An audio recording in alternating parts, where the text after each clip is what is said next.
The American dream does not come to those who fall asleep.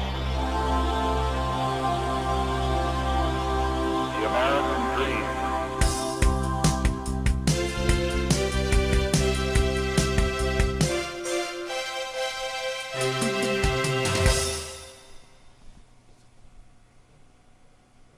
Hi, I'm your instructor, Paul Gruber, and welcome to the Pronunciation Workshop's first training session. I am very excited that you have taken this first step to improve your English pronunciation, and I do hope that you enjoy this program and receive great benefits from it. Before we begin, I want to make sure that you have downloaded and printed out the training manual which accompanies this course. If you have not yet done so, please do it soon, because you'll definitely need it. Now you may be wondering, how is it that I am going to help you change the way you speak?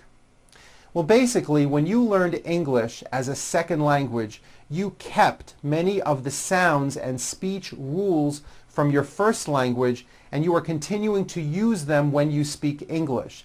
This is what gives you an accent. You are using the sounds and speech rules from your native language instead of the sounds and speech rules of English. And you know why? Well, because when you learned English, nobody ever showed you what the sounds and speech rules of English were until now. That's where I come in, because I am going to show you and train you on how to use these sounds and speech rules correctly. Knowing and using these rules will help you reduce or possibly even eliminate your accent.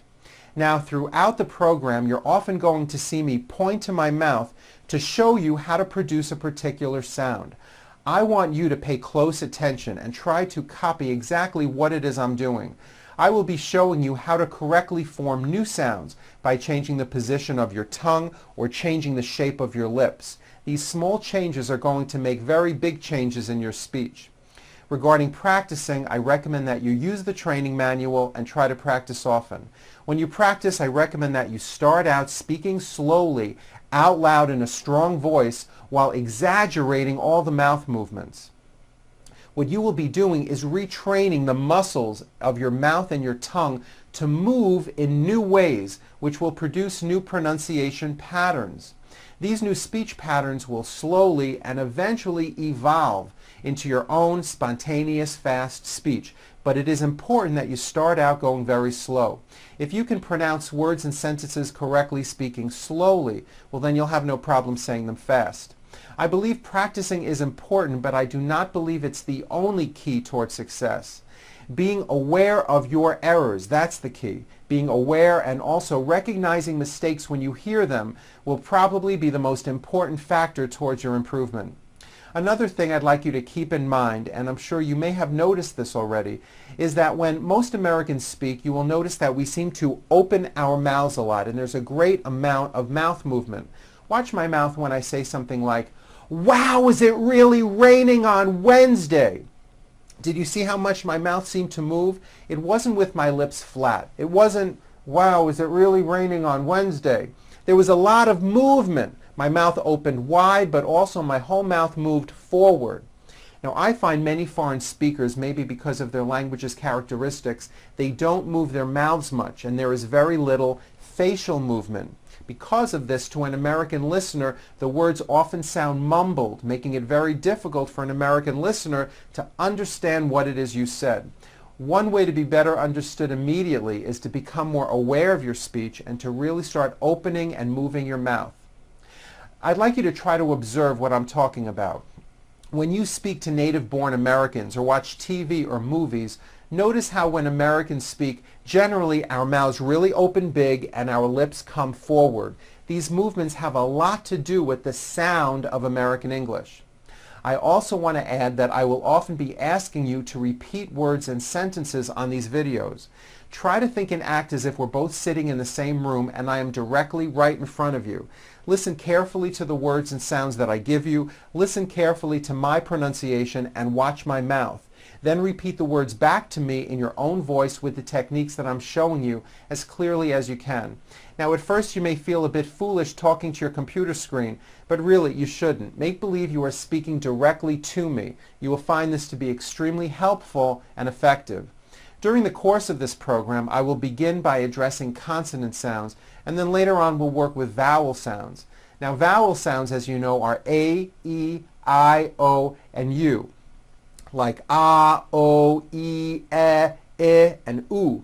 And consonant sounds are basically all the other letters and sounds, like B, Ch, S, T, F, G, Sh, W, and of course there are many, many more sounds. The consonants that we are going to cover in this first session are the consonant R and the consonant W. Okay, are you ready? Here we go. Let's get started. Let's start with the American R. R's are everywhere. They are probably the most commonly occurring consonant sound in English. One reason for this is that R's affect vowel sounds, especially when an R falls at the end of a word or after a vowel sound, as in the word car, or the word air, or the word turn. After working with so many non-native English speakers from around the world, I believe the R sound is one of the main causes for being misunderstood in American English. Therefore, this is why I've chosen to start out with this sound. Now, in some languages like Arabic and Spanish, the R is produced by bringing the tongue forward in the front of the mouth, behind the upper teeth, and rolling or trilling the tongue, like that. Now, in some other languages like German and French, the R is produced in the back of the throat. But this is not how we produce an R sound in the United States. In American English, in order to say a clear R sound, two distinct things have to happen. The first thing is that our mouth and our lips come tightly forward, as if you would be saying the ooh sound. Do this with me. Say ooh, and make sure you're bringing your lips all the way forward. Say ooh. That's it. You see how your lips are forward? That's what you want to do. This is the position your mouth should be in when you produce an American R, like that. And I'll bet you no one ever told you that. Now, the second thing is that your tongue moves back in your mouth. It doesn't come forward, it's pulled back. This is probably the opposite of what you are doing right now. So, for example, in the word rock, notice how my lips are coming forward and my tongue moves back in my mouth, and I push out the R sound. Watch this. Rock. Do it with me and exaggerate the R. Rock. Watch it with my head turned. Rock. You see that? See how the whole bottom of my face came forward? Don't be afraid to do this. This forward mouth movement is what is going to give you an American R sound. It's not rock, and it's not rock with your lips flat. Your whole mouth really has to come forward. Now later, I recommend that you practice doing this in front of a mirror while watching your mouth. Really push out the R, and remember to pull your tongue back. Now, one way of checking if you're doing this correctly with your tongue is by actually putting your finger around an inch into your mouth while saying an R word. Watch this. Rock. Like that. You should be able to take the tip of your finger and feel the tip of your tongue. If you do these two simple things, bringing your mouth forward and pulling your tongue back, I'm telling you, your speech is going to be clearer and you're going to sound so much better. Okay, we're going to start out with R's at the beginning of words. Here we go. Repeat after me.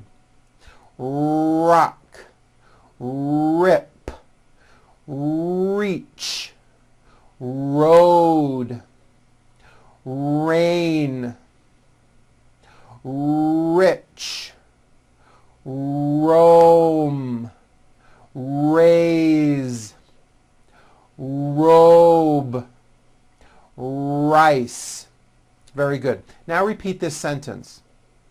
The round rooster rushed into the wrong road.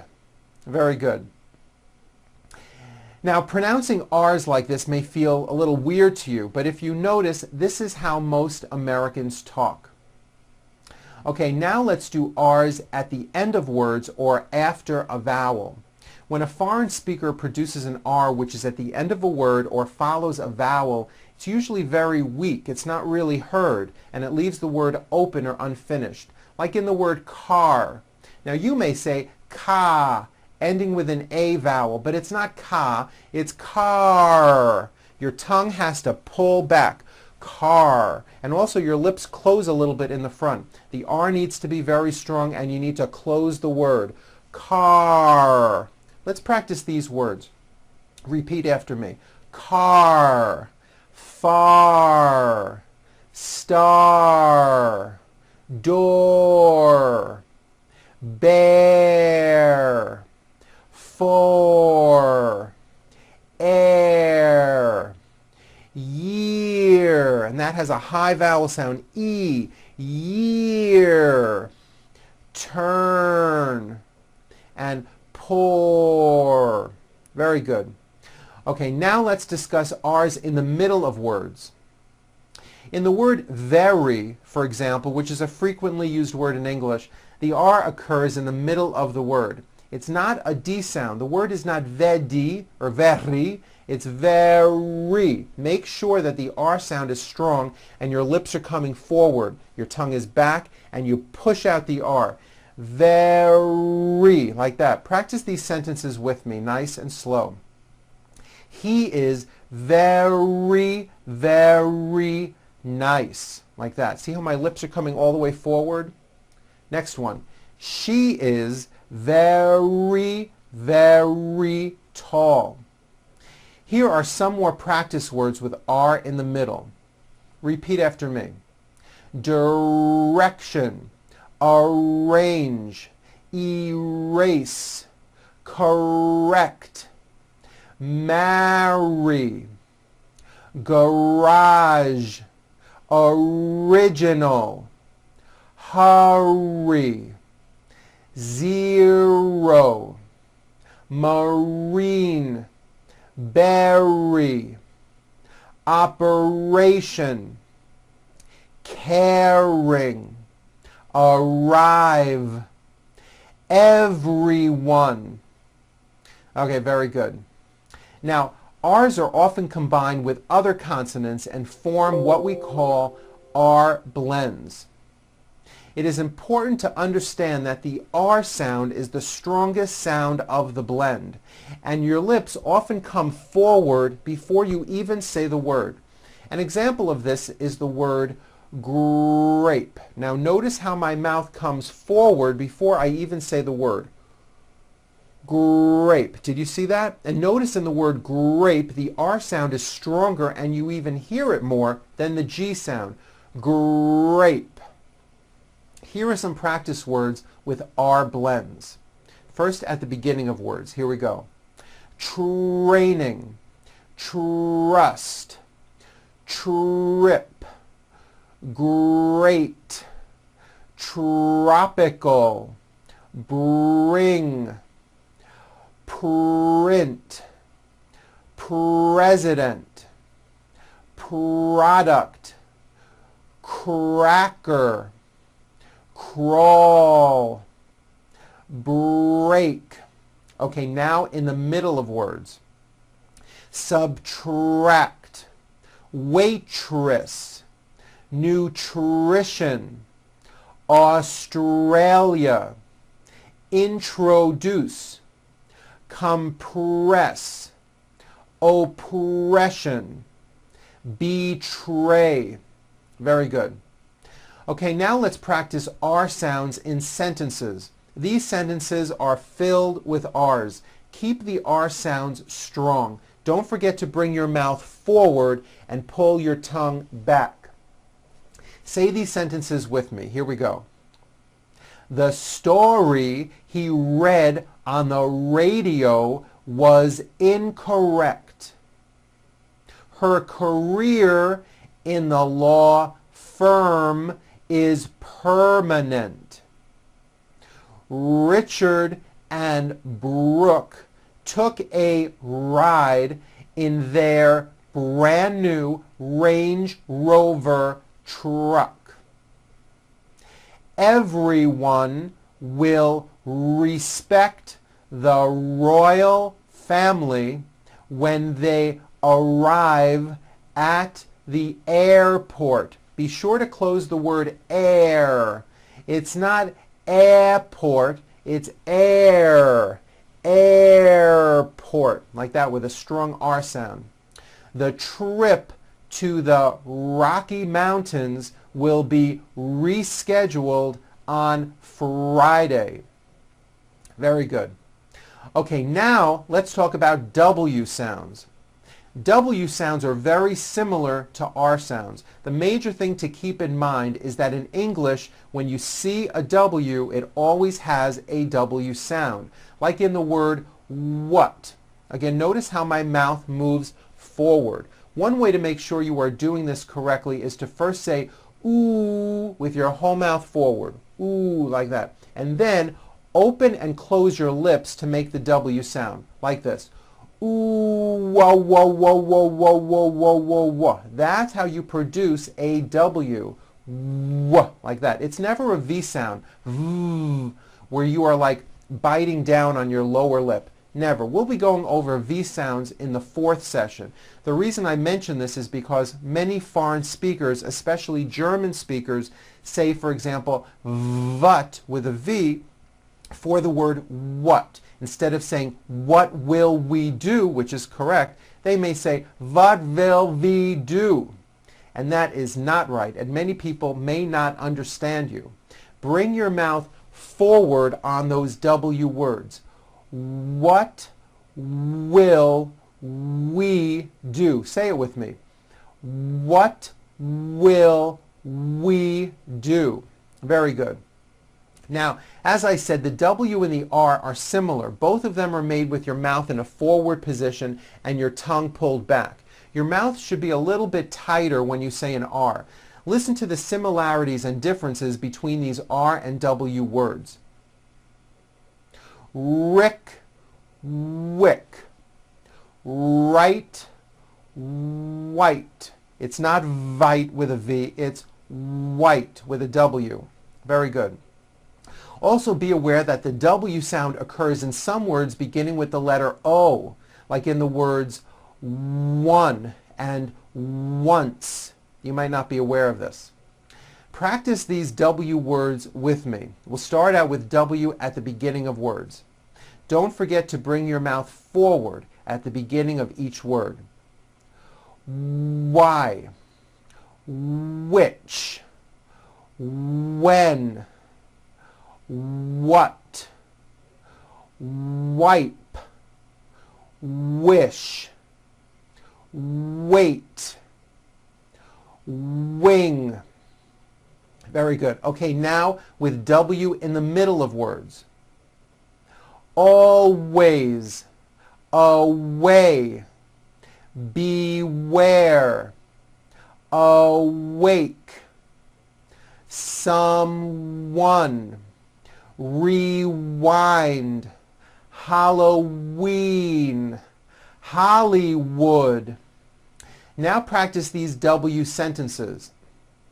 The wind from the west was very wet. Remember, very starts with a V sound followed by a strong R. Was very wet. Very good. We woke up and washed the white washcloth. We waited for the waitress to give us water. We had a wonderful time in Washington and Wisconsin. Very good. Now, while we are talking about W sounds, I'd like to mention Q sounds. How are Q sounds related?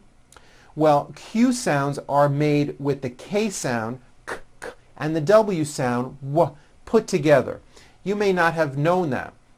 So, for example, the word quick is pronounced with a K and a strong W sound.